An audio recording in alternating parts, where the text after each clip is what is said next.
এক্সপ্লোরেন্ট মিডিয়ায় আপনাদের স্বাগত।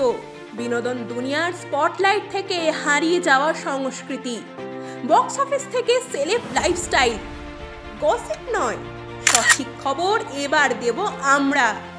এক্সপ্লোরেন্ট মিডিয়ার সঠিক খবরে বিনোদন চর্চা। কেন হতাশ হয়ে পড়েছিলেন পরিচালক প্রকাশ মেহরা? সত্যিটা কি জানালেন জয়া বচ্চন। প্রকাশ মেহরা পরিচালিত এবং সেলিম জাভেদ রচিত জঞ্জির সিনেমাটি ছিল পরিচালকের একটি অতি প্রিয় গল্প। তবে এই গল্প নিয়ে কাজ করার সময় বাধা পেতে হয়েছিল পরিচালককে। আসল ঘটনা নিয়ে এবার মুখ খুললেন জয়া বচ্চন। জঞ্জির ছবিটি অমিতাভ বচ্চনের কেরিয়ারে একটি টার্নিং পয়েন্ট বলে মনে করা হয়। বলিউডের বাঘা বাঘা অভিনেতারা এই সিনেমায় নায়কের ভূমিকায় অভিনয় করতে নারাজ ছিলেন। গল্পের মোড় ঘুরে এখানেই সুযোগ পেয়ে যান অমিতাভ বচ্চন। নামজাদা লেখক জুটি সেলিম জাভেদের লেখা ছবিটি শুধুমাত্র বিগ বিকে ভারতীয় সিনেমার অ্যাংরি ইয়াং ম্যান হিসেবেই প্রতিষ্ঠিত করেনি, বরং বলিউডি নায়কদের মানচিত্রে বদল ঘটায়। জঞ্জির সিনেমাটি অমিতাভ বচ্চনের কেরিয়ারে একটি গুরুত্বপূর্ণ মুহূর্ত বলে ধরা হয়। অমিতাভ বচ্চন সেই ভূমিকার জন্য প্রথম পছন্দ ছিলেন না, তবে বিগ বির সঙ্গে চুক্তির আগে রাজেশ খান্না, ধর্মেন্দ্র এবং দেব আনন্দের মতো শীর্ষস্থানীয় অভিনেতাদের নায়কের ভূমিকায় অভিনয়ের প্রস্তাব দিয়েছিলেন পরিচালক। তবে চিত্রনাট্য শক্তিশালী হওয়া সত্ত্বেও তারা সেই প্রস্তাব গ্রহণ করেননি।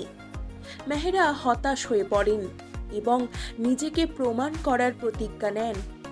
জয়া বচ্চন জানান, এই ঘটনায় মেহরা প্রচণ্ড ক্ষুব্ধ হন। তিনি চ্যালেঞ্জ করে জানান, পাশা পাল্টে দেওয়ার ক্ষমতা রাখে এই চিত্রনাট্য। নামি দামি নায়কদের প্রত্যাখ্যানে বিরক্ত প্রকাশ মেহরা জানতেন এই গল্পে জাদু আছে। এই ঘটনায় জাভেদ আখতার, সেলিম খান এবং সচিন পিলগাঁওকরের মতো ইন্ডাস্ট্রির অন্যান্য প্রবীণদের প্রতিক্রিয়াও নেওয়া হয়। তারকারা কেন ছবিটি খারিজ করে দেন তা নিয়েও আলোচনা চলেছে।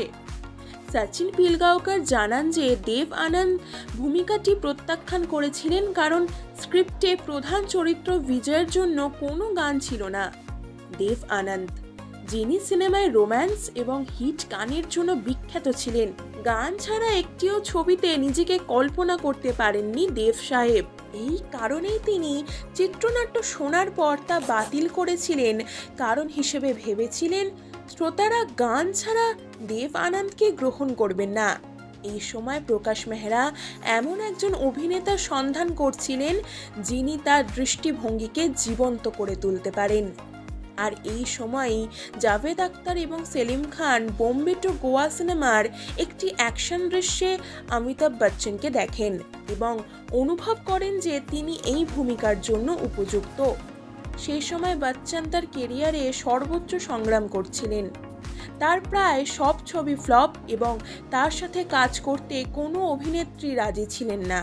নামি এক ফিল্ম সাংবাদিকের কথায় জানা যায় যে অমিতাভ বচ্চন তার কেরিয়ারের প্রায় তলানিতে ছিলেন যখন তাকে জঞ্জিরে অভিনয় প্রস্তাব দেওয়া হয়। জঞ্জির সিনেমায় বিগ বির পারফরম্যান্স শুধুমাত্র তার কেরিয়ারকে নতুন করে দিশা দেখায়নি, বরং বলিউডকে এক নতুন ধরনের নায়কের সাথে পরিচয় করিয়ে দিয়েছিলেন। এই সময় হিন্দি সিনেমার সাধারণ গান নাচের রুটিনের অনেক বাইরে থেকেও হিন্দি ছবিতে আলাদা মাত্রা যোগ করেন পরিচালক ও নায়কের জুটি।